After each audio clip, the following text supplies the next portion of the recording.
Hello friends, আজকে আমার দুই মেয়ে মাদার্স ডেতে স্পেশালি ওদের হাতে ম্যাগি করে খাওয়াবে। সেই জন্য বলছে রাতে ডিনারে কিছু খাওয়া হবে না, আমাদের হাতে ম্যাগি খেতে হবে। আচ্ছা ঠিক আছে, তো খুব সাবধানে। তো আমিও ম্যাগিটা করার আগে গ্যাসটা জ্বালিয়ে দিলাম, জলটা গরম হয়ে গেছে। ওরা নিজেরাই করছে, কিন্তু আমি কোনো হেল্প করিনি।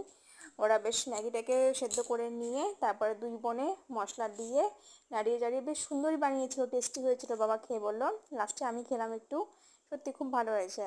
ওদের হাতে ম্যাগি ফার্স্ট ম্যাগি করছে ওরা, তো খুব ভালো লাগলো। তো সবাই অনেকভাবে কার্ড বানিয়েছে সকালের দিকে, আর এখন দেখি ম্যাগি করে আমাদেরকে দিল। মাদার্স ডে স্পেশাল ওদের হাতে ম্যাগি। আমি খেতে খুব ভালো লাগলো, ফার্স্ট টাইম ওদের হাতে কিছু ট্রাই করলাম। তাই ভাবছি মেয়েগুলো আমার কত বড় হয়ে গেল, নিজের হাতে ম্যাগি করাও শিখে যাচ্ছে। তো ভালো লাগলো বেটা, অনেক বড় হও।